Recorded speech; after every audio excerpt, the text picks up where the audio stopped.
අද මට හිතුණා කිරිබත් ටිකක් කන්න ඕන කියලා. උදෙන්ම නැගිටලා මම ගෙදර වැඩ ටික ඉවර කරලා කිරිබතක් හැදුවා. කිරි දාලා බත හොඳට කලවම් කරලා බත කිරි ටික හොඳට පැහුනට පස්සේ මට ඕන වුණා මේක කෑලි කපලා කෑලි විදියට ගන්න. කෙසෙල් කොළ නැහැනේ ඉතින් මම මේ වගේ කිරි ටිකක් පැහුණු කිරි ටික දාලා ඒකේ තුනී කරලා කෑලි කපන්න තමයි දැන් හදන්නේ. බත ටිකක් කෑලි කපලා ගන්න පුළුවන් වෙයිද දන්නේ ටිකක් දියයි වගේ. ඒ වුණාට මම ටික වෙලාවක් මේක තියලා තිබ්බා. ට්‍රේ එකට දාලා තිබ්බහම නිවෙද්දි මේක වේලෙයි කියලා නම් මට හිතෙනවා. ඉතින් මෙන්න මෙහෙම තමයි මම මේක හොඳට දාලා තුනී කරගත්තේ.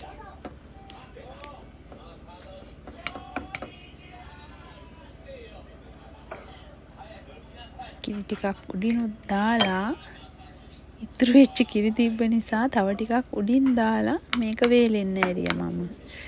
ඒ අතරේ මට කට්ට සම්බෝලයක් හදාගන්න හිතුණා. හැබැයි මේක නම් මම ලුණු මිරිස් දාලා හැදුවේ නැහැ. ලංකාවෙන් ගෙන ආපු කට්ට සම්බෝල් බෝතලයකින් තමයි මේ ටික අරගත්තේ. ඔයාලා බලනවා ඇති ඇයි මේ අමු කිරි වලට මේක දාන්නේ කියලා. මේ සම්බෝලි පුදුම සැරක් තියෙන්නේ. මට පොඩ්ඩක් සැර අඩු කරගන්න ඕන හින්දා තමයි මම මේක පොල් කිරි වලට ටිකක් මික්ස් කරගත්තේ. ඒ වගේම මට මේක ටිකක් දියාරුවට ගන්න ඕන වුණා. ඔයාලා කොහොමද මේ කට්ට සම්බල් එකේ සැර අඩු කරගන්නේ කියලා මටත් කියලා දෙනවද? ඔන්න මගේ උදේ කෑම වේල ලෑස්ති. අසාගොහන් රෙඩි. දැන් ඉතින් කන්නයි යන්නේ. සැරාවොත් සැර අඩු කරගන්න කියලා කෙසෙල් ගෙඩියකුත් අරගත්තා. ඉතින් කාලා බලමු.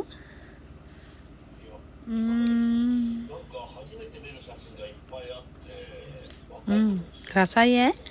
මාර රසක්.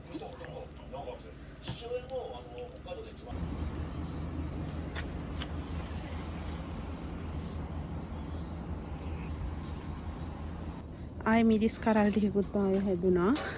මේවා කඩන්න හැදෙනවා නේ. බලන්නකෝ. පාරේ යන මිනිස්සුත් බල යනවා. පෝච්චි වල හැදුවට මම දැන් ගොඩක් කෑවත් එක්කලා ආයේ මල් ටිකකුත් තිපෙන්න තියෙනවා.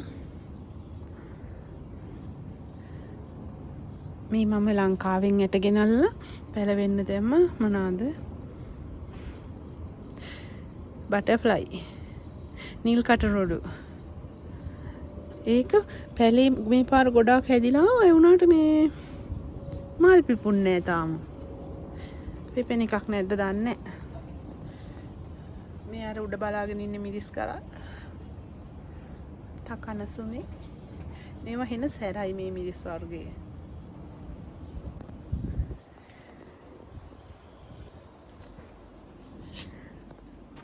අර තියෙන්නේ මගේ බණ්ඩක්ක කරල් ටිකක් නම් කපා ගත්තා ඊයේ පෙරේද.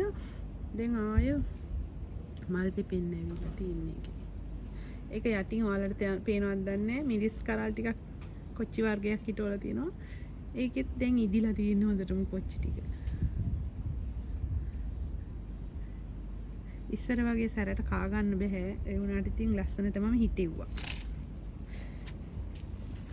බලන්නකෝ. මේ පාර හොඳට හැදිලා තියෙනවා. මේ අතු හොඳට ලොකුවට ඇවිල්ලා තියෙනවා. මේ වගේ මොනවාද නේ කොමාරිකාවල මට ආසයි ඉත්තක් කඩලා ඔය වීඩියෝ වල තියෙන්නේ බොනවා කියලා මට ආසයි දීලා බලන්න. උයලා කනවත් කියලා තියෙනවා. මේක නම් ඉතින් ඔයාලා දන්නවනේ. මෙහි ඔනිගිරි හිම හදන්න ගන්න කොළ මොනවාද? සිසෝ කියලා කියන්නේ. බ්ලූබෙරි ගස්වල නම් ගෙඩි ටික ඉවරයි. චූටි ගෙඩියක් ඉතුරු වෙලා තියෙනවා. මම නම් ගෙඩි කඩාගෙන කෑවා සැරෙන් සැරේට වතුර දාද්දි. ගෙදර වැඩ ටික ඉවර කරලා මං ආවා ලංකාවේ ආයේ මගෙන් ඉන්නපු මේ බඩු ටික අරගෙන දෙන්න. මේ බඩු වලට ගොඩක් ඩිස්කවුන්ට් දාලා තිබ්බා. මම නම් වැඩි පාවිච්චි කරලා නැහැ මේවා. ඒ වුණාට ඉතින් ඉල්ලන අයට පුළුවන් විදිහට අරගෙන මම යවනවා. මෙතන තියෙනවා ටෙස්ට් කරලා බලන්නත් මේ තියෙනවා විවිධ ඒවා දාලා ටෙස්ටිං කියලා මේ බලන්නකෝ. මේ විදිහට. එහෙනම් ආයි අපි හම්බෙමු. බයි.